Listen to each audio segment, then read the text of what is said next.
In the know, non-stop Vikings talk. It's Purple Daily on Score North and ScoreNorth.com.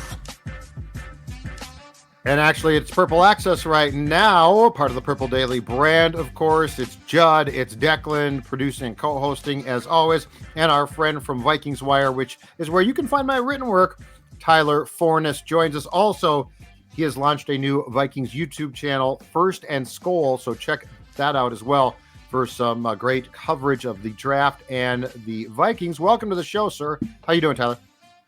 Life's good, Judd. I'm enjoying this nice Thursday. Puppy is chewing on a bone next to me and not being annoying. Oh, really nice. Can't complain. How are you guys doing? Good puppy. We're doing great. Yeah. Fantastic. In fact, approximately a month from now, the National Football League draft, we will be sitting, in our case, in Park Tavern with the Surly Purple Daily draft party in full force on the, as you can see right there, if you're watching us on YouTube, April 27th. We start at 6 p.m. The draft starts approximately 7 p.m. Park Tavern, St. Louis Park, the Surly draft party. It's our second one. Last year we did it at Surly. It was fantastic. This year we're going to be in the 11th frame. We are going to be indoors. There will be some outdoors, so hopefully it's nice. Hopefully it warms up. There will be some outdoors seating as well, but you can find us Park Tavern, St. Louis Park. Come join us. It's going to be fun. Hopefully our friend here, Tyler, can stop by as well.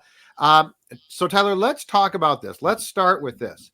With the draft quickly approaching, give me what you deem to be, right now, the three most likely scenarios for the Vikings when it comes to Thursday, April 27th, and the first round of the NFL draft.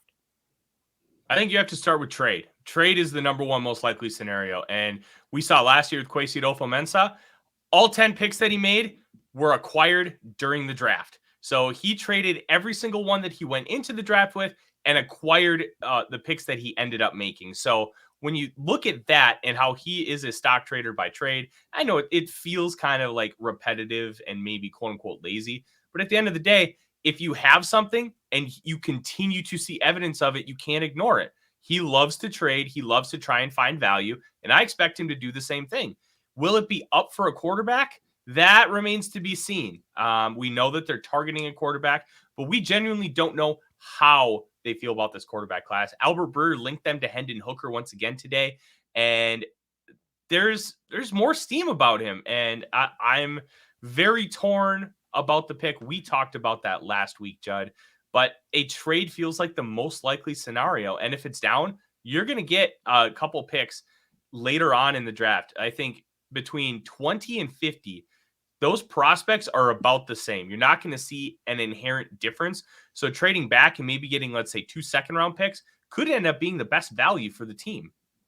Obviously, Tyler, the trade is contingent on how the board shakes out and obviously where they, how far they trade back, whether that's a couple picks or 4 or 5 picks, maybe completely out of the first round in general. I don't see that happening, but certainly all plausible. Let's say, though, I'll give you an actual scenario. Let's say they go back to, let's say, 27, 28 range. Pending with the board, how it shakes out, what would you kind of say would be the number one position? What would they be kind of looking for at that point if they were to trade back to 27 or 28? Absolutely. I think it's going to be one of 3 spots. It's going to be wide receiver, because I think the sweet spot for wide receiver is going to be between about 21 and say 35. I think you're going to see quite a few guys go. This isn't a draft where you're going to find a lot of number 1 guys. You're going to find a lot of quality number 2s. Think the ceiling of a DJ Moore, like a top 15, top 20 receiver. That's kind of the ceiling with these guys. I think Quentin Johnson has a chance to be a true number 1. He's got a little ways to go, which is why he's probably not going in the top 15. I think receiver makes a lot of sense. Cornerback does too. But here's the thing with corner, and I think this is what Kwesi Adolfo-Mensah will attack with. I think he's not going to prioritize corner early because you can get a starter midday too because of how deep this class is. I have 12 cornerbacks with full scouting reports.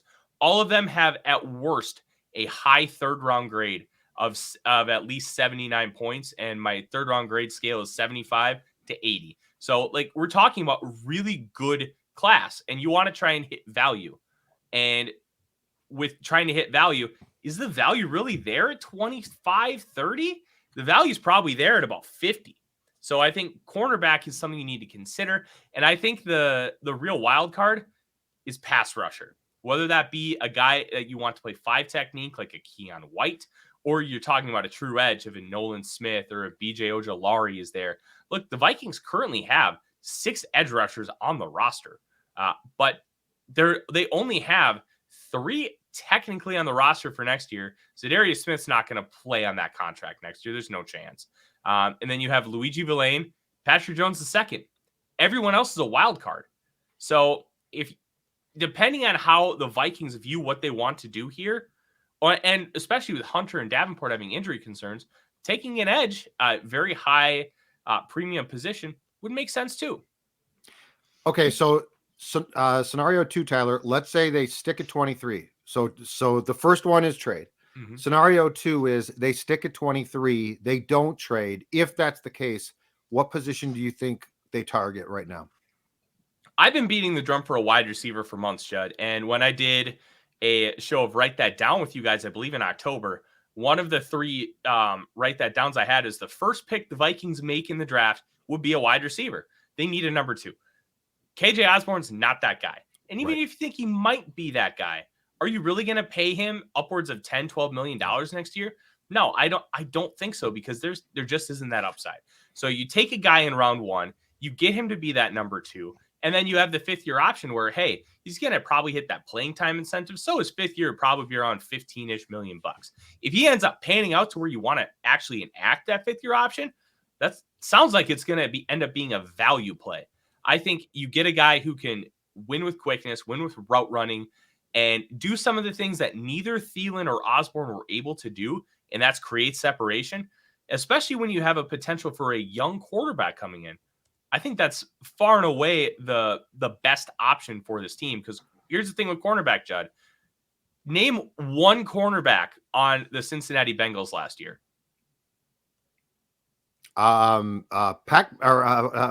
What's his face? Eli Apple. Eli Apple. But you see how it took about like 5, I almost said Pac-Man Jones, but that's just because I'm older. Yeah, but you see how it took Bobby about 5, Bryant. 6 seconds? Yeah, One of the things with corner, it's a weak link system.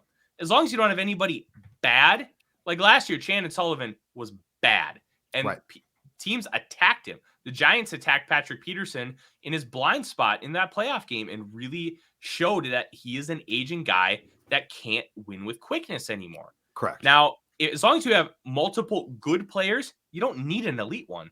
You're never going to say no to an elite one, but you don't need it. And I think that's also one of the reasons why wide receiver, I'd rather have an elite guy that can win than an elite guy that can stop. And the difference too is this.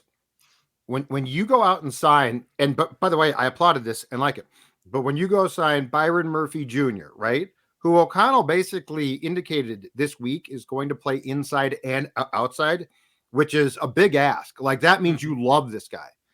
And you're an offensive coach. I just find it hard to believe that you're going to go defense, especially at the position that you just addressed in free agency, in the first round. So like, we became so used to, and it was a running joke that Zimmer, that's shocking. They drafted another cornerback. But I mean, Kevin O'Connell is building an offense here. He wants the defense to be good. And I think he trusts B-Flow to get them there, but he's not going to invest all of his stocks in like cornerbacks. That's not how he's going to think. Mike thought like that. And so I'm with you. But here's my question too. And just spitball this one. How much when we're because I agree, KJ Osborne, if he was a number 2, he would have moved to the 2 at some point last year and gotten a lot more run. They clearly see him as a 3, and by the way, nothing wrong with that. You need a 3. But how much do you think the presence of TJ Hawkinson now as a true pass catching tight end and a real threat, he's a good player, how much do you think that changes the ask for the potential second receiver? Because clearly Hawkinson's going to serve a role that we have not seen consistently served by the Vikings in recent years. How much does that change what the ask is going to be? And just the fact that you're going to need that 2 to take the top off, but probably not rely on him nearly as much as you did Thielen in his prime when he was the 2 to Diggs. So I think that's a complicated question, Judd, to answer. And I kind of want to break it down. I think it really depends with Hawkinson what kind of personnel you're lining up in and how the defense is going to have to play you. Because if you're lining up in 12 personnel, you're probably going to have a linebacker on him and potentially a safety, where if you split them out wide, then you're looking at a cornerback. And if you have your cornerback 2 on Hawkinson, that cornerback's probably going to be able to win more often than you would like against Hawkinson. So if 12 personnel is going to continue to be the trend, which it seems like, then you're going to try and get Hawkinson matched up against linebackers, against strong safeties, so he can really take advantage of that. But the more you spread them out, the harder that's going to be. The idea of having a top flight wide receiver is less about Hawkinson and more about Jefferson. Because if the defense knows, hey, I can cover these other guys one-on-one, I'll just spend all my time on Jefferson. The Giants did that in the playoff game. The Lions did that in week 3, and they needed a really nice route by KJ in order to win that football game. Now, all the credit to him, but I don't see that being a consistency where Osborne's going to be able to get open really well against like some of these better coverage guys. So having a guy that can win on his own against man and press coverage consistently on the other side is going to release pressure off of JJ, because then they're going to realize, hey, if we just cover JJ, I have to worry about this guy, and I can't have this guy singled up all the time. I'm going to have to run zone. I'm going to have to at least think about him a little more. Then you open up JJ. I think the idea of a wide receiver too is much more about helping Jefferson than it has anything to do with Hawkinson. Tyler, with these wide receivers, we always get enamored with 40-yard dash times and, stretch the field, downfield guys. And I think the one thing that always comes back to, it's not the sexiest thing, but how good of a route runner are you, right? Like Stephon Diggs was a 5th-round pick, but he was an elite route runner. Laquan Treadwell, the opposite. Couldn't run a dang route to save his life. All these first-round guys, is there anyone? I know Zay Flowers, Quentin Johnson. I don't think Jackson Smith-Njigba will be there by 23. Do you have any concern about those first kind of 3 guys' route running? Do any of those kind of pop up to you as concerns? I think we talked about a little bit with Johnson. He's not the most fluid guy, really played in that air raid system with Sonny Dykes. And part of the issue with Johnston is I think a lot of his hindrances were the quarterback. Max Duggan, look, he was I would have voted him to win the Heisman Trophy last year. Played very, very well, but he doesn't have the traits to translate to the next level. He can't throw a deep ball consistently. And when you watch Johnston, he's getting separation deep, getting a step or two, but all of a sudden he has to slow down and wait for the ball to come to him. And some of those little nuances, I think, really hindered what his explosiveness was able to be.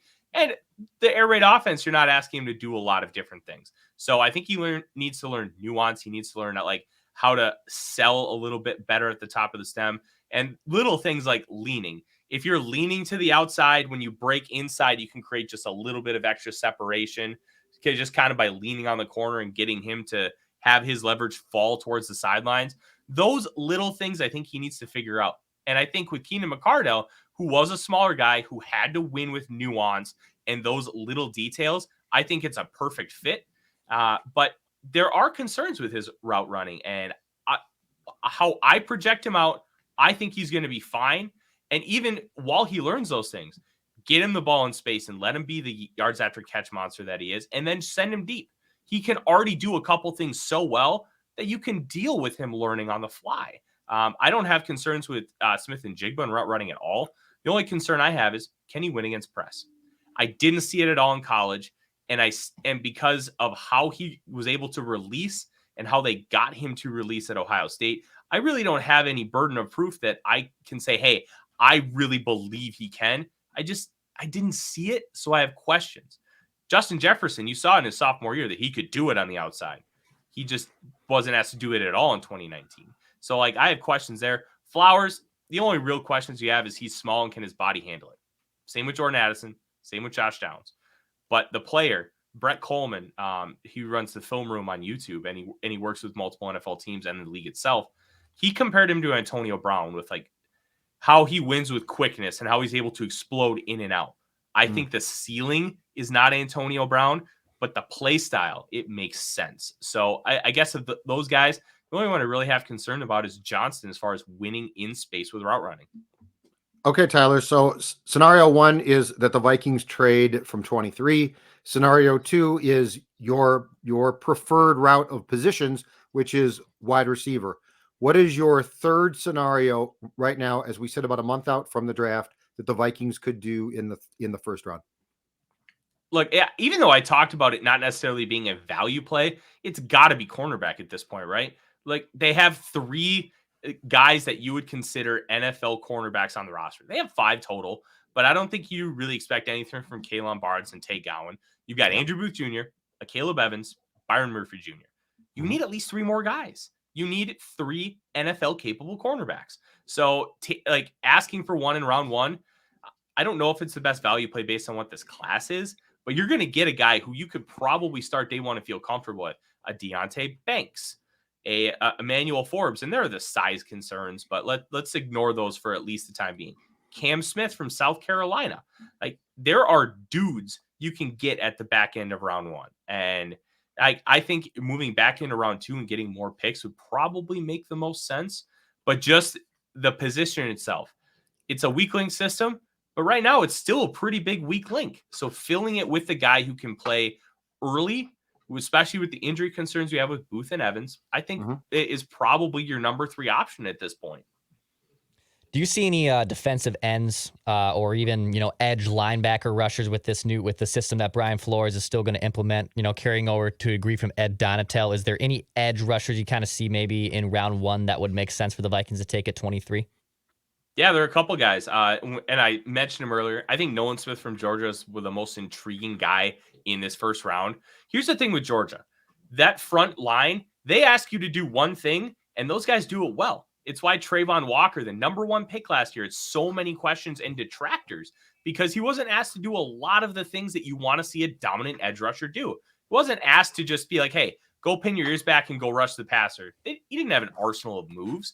What he was asked to do is play 5-tech and be a run stuffer. That's why like their top 2 sack getters were outside and inside linebackers, guys who were blitzing because they were just asking their defensive line to be in a one-track train of thought. It was like Kelly Campbell with the Vikings in the mid-2000s.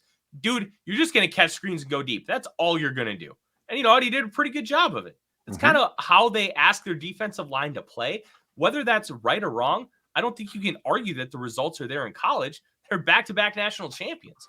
But with Nolan Smith, he needs to learn some of that nuance, that technical ability. But he was the 17th ranked prospect ever, according to 24/7 Sports. So this dates back to like 1999, 1998. Just an absolute freakazoid athlete. He's got bend. He's got power in his hands, but he needs to learn how to put it together. BJ Ojolari, his brother Aziz plays with the Giants. He's kind of in a similar mold. Not quite as athletic, but those guys can really take advantage off the edge. And if you talk versatility, it's Keon White from Georgia Tech, 280 pounds, can play edge, can play inside. And Brian Flores loves those guys who can do a lot. I think those would probably be the targets for the Vikings if they go pass rusher in the mid-20s. Now, you didn't, as a possibility or scenario, mention interior defensive line. Are you thinking that is probably not on their board high? Because, I mean, they do need guys there. They need depth there. Tomlinson is gone. But do you think that's probably something that they try and, I don't know, solve in like the 5th round? Or where would you rank that as a potential early priority in this draft? I'll be honest. I don't know how they feel about it. The interesting thing about this defense and the defensive line is I think you can get away with asking them to play a role and just not be like that dominant force. I kind of talked about it with Georgia. They were asked to do one thing. They were asked to do X, Y, or Z. I think if you ask guys like Harrison Phillips, Kyrus Tonga, Dean Lowry, hey, go do this. Let guys like Brian Asamoah make the plays. You're going to create pressure with blitzes. If you just get those guys to do their job and they don't have to necessarily be flashy, I think you can get away with having a lesser defensive line, especially in comparison to both last year and other teams in the NFL. But I also don't know if they're very content with that. This defensive line class is very interesting. If Jalen Carter falls, I'd trade up to get him. I think he could have an Aaron Donald-like impact in the NFL. Like he's, I'd consider going up to 10. I know it's kind of like, hey, you're trading a 1st-round pick next year to get a defensive tackle, but you get a game wrecker who is constantly in the backfield in the SEC. I'm okay with that.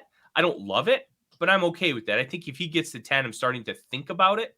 And you can have so much of an impact by being a penetrator on the inside just remember the John Randall days, how big of a difference he made just by being able to get through that A gap. And it's the quickest path to the quarterback. Kalijah Cansey's an interesting one who I have not watched in full yet, but he is so fast, so quick, but he's also built relatively slight. How is that going to work as a 3-down player in the NFL? I don't think he's going to be a 5-tech like a Cam Hayward, because Cam Hayward weighs like 310 pounds and he's very explosive in his own right. But how does he fit in this defense? I don't know. The guy I think that would make the most sense is Brian Bresee from Clemson. 5-star recruit, dealt with the torn ACL last year. Very explosive athlete, does not have the production. If he had the production and was healthy, probably goes top 10. But you could get a value with him at 23. On Carter, what's the concern now? Because you've got obviously the incident that came out of the combine. His pro day did not go well. It looked like he was gassed. He'd gained like 10 pounds since the combine. What's the internal concern now about him, just as far as the things that we have learned since the college football season came to an end, on a guy who, to your point, was seen as a slam dunk top 3 pick at one point? So let's split this into 2 groups, what we know and what we don't. Okay. We don't have an opportunity to have a conversation with him and talk to him. I don't have access to talk to his teammates and coaches to get a lot of the background. So I'm going off of what is being reported and kind of what I see on film. What I see on film is a top 3 pick. And I don't think there's any question about it. Here's what we know. He got a warrant for his arrest from the Athens County Sheriff's Department in Georgia for basically driving like a dumb kid. And he took care of it. He's going to serve community service. Okay. Dealing with that, one of the biggest moments of his life, getting that arrest warrant, which was awfully weird timing, don't you think, that he got that during the combine, like literally 20 minutes before he was going to speak. So there's that. And then he goes and deals with it while he's training. So you got this 21-year-old kid with this massive weight on his mind. He comes to the pro day and doesn't perform very well. You can kind of link that, hey, he's a 21-year-old kid with a lot on his mind. I'm going to kind of wash that all away. Based on what I know, I would take him in the top 5. But I don't know all the other variables, X, Y, and Z, about what kind of person he is. What kind of character does he have? Because you had Todd McShay calling out his character in December, and then people were vindicating him for this, like, a warrant. But he said that he wasn't, he didn't want to go hang out with his teammates and stuff. He didn't talk about an incident that literally happened a month after he said that. Like, there's so much I don't know. I'm going to go with based on what the film says and the fact that he's not – all of his charges are cleared up, and it just sounds like a 21-year-old being a 21-year-old. Hell, like, I used to take my car 90 miles an hour down a dirt road when I was 17 years old. You didn't flip it? Oh no, it was dirt roads. It was hell. It was my own road, so I knew the terrain. Okay, like that's why it was fine. Like, still stupid, but like everybody has those moments. You're kids. You do dumb stuff. Unfortunately, it's tied in with something a little more, but he's not being charged with any vehicular homicide. So I think you have to try and retcon that. However you retcon it, it's going to determine how you value him in the draft. Or is it be like, okay, he did this, so maybe he does this. Well, then maybe you don't take him till 15. Like, you have to make that decision yourself. By the film, he's a top 5 pick, and based on what I know, I'd still take him there. So, Tyler, a little rhetorical here, but it's probably the least likely outcome, right, that they probably trade up from 23. I mean, it just seems like a little bit far-fetched unless one of these quarterbacks maybe falls, to the early teens or something. I feel like trading up is probably the least likely option for the Vikings. Dex, have you seen the movie Draft Day? Oh, yeah. I've seen Draft Day. We reviewed it on this podcast. Yeah. There we go. So the whole concept of the movie Draft Day was Sonny Weaver, the GM, was told by his owner, go make a splash. But he had written on his little Post-it note, Vontae Mack no matter what. So he took Mack at number 1 after trading up from 7. Who's Kwesi's Vontae Mack? That's what I want to know. I hope it's not a linebacker or a running back. That Browns draft was awful. So here's the weird thing. They called him a middle linebacker, but he was a pass rusher. Hollywood just got that verbiage wrong. He was a pass rusher. And when you kind of look at all those little nuanced things, what does Kwesi want to prioritize? Who does he love? maybe if Anthony Richardson falls to 3, he makes the move to go get him. I'm not going to say I know anything, but who is his guy? Who does he want? And if you want one of those 3 quarterbacks bad enough, I really don't think there's too big of a price to pay to go get him, especially in the situation where he turns out. Now, if he misses, he's probably going to lose his job no matter what quarterback he picks and misses on. So if you truly believe in a guy that much, I'm not going to rule out a trade, but that would probably require your first round pick in 23, 24, and 25, and maybe even Danielle Hunter. That's a pretty hefty price. Yeah. But the return on that price could be stability at quarterback for the next 15 years, which could really mean everything. And I think it's fair to also assume this. I think Kwesi is more like the stock trader who has, O'Connell is saying, hey, do this or that. Like, I don't think, like, Kwesi's not a scout. So I don't know that I don't know that he has a name on a sheet of paper like Sonny did. I think he has more scenarios, don't you? And I think O'Connell might be like, okay, that quarterback, oh boy, let's go.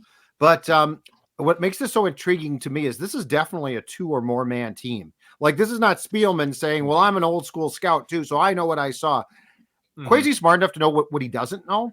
And so, like, where I'm very curious about is how they're going to maneuver this and do this. It's why I'd be surprised if they took a cornerback in the first round now when O'Connell signed off on, and it was a smart move, signing a veteran cornerback. So, like, there's just a whole lot of things, and it's going to just take time here now, but there's a whole lot of things about how the Vikings work now that we just don't know, and that we'll find out sort of as things play out. But to your point, last year, Kwesi didn't make one draft pick with the draft picks he had. Like, that's a guy who likes to maneuver and move around. So I don't see that as a Post-it note, I got a name on it. I see that as a guy with a tablet, a big sheet of paper with a bunch of scenarios, crossing them off as they come, which is exciting too.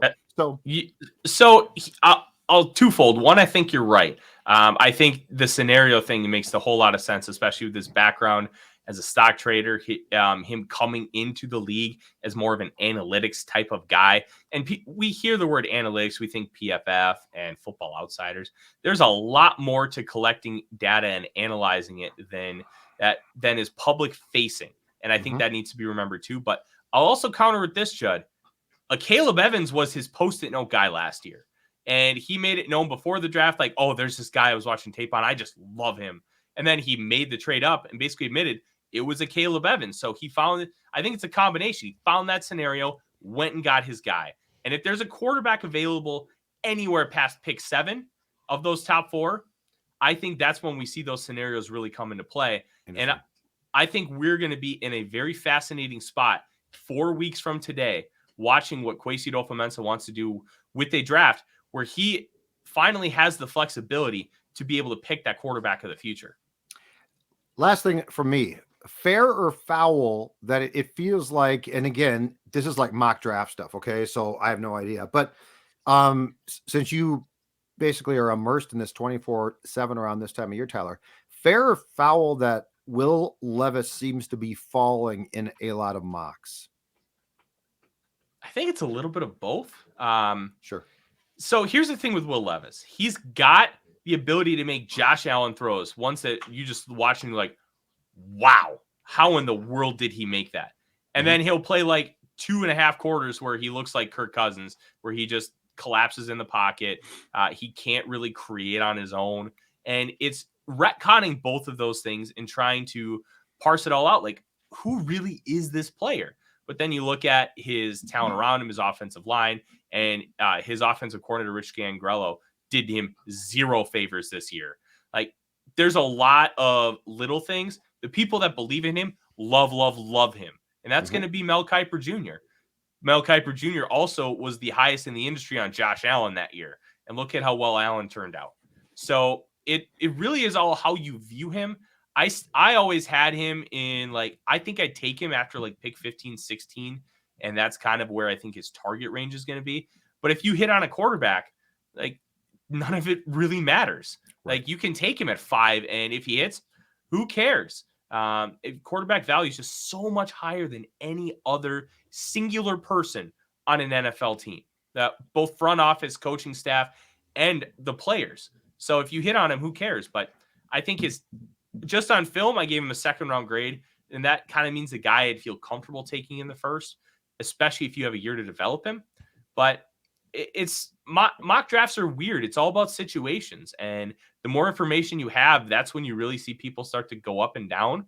And I wouldn't be shocked if he goes anywhere from like 4 to 31.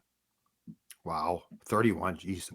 Tyler, great stuff. And in fact, as always, check out Tyler's stuff at also the writing home of yours truly. That would be Vikings Wire, and check out his new YouTube channel, First and Skol, as well. 4 weeks from tonight, the NFL draft, and don't forget our party. I should say the Surly draft party at Park Tavern, where Before I Die will be on tap. We will cheers a few of those as the continued mission of Before We Die, the Vikings win a Super Bowl, will be very much underway.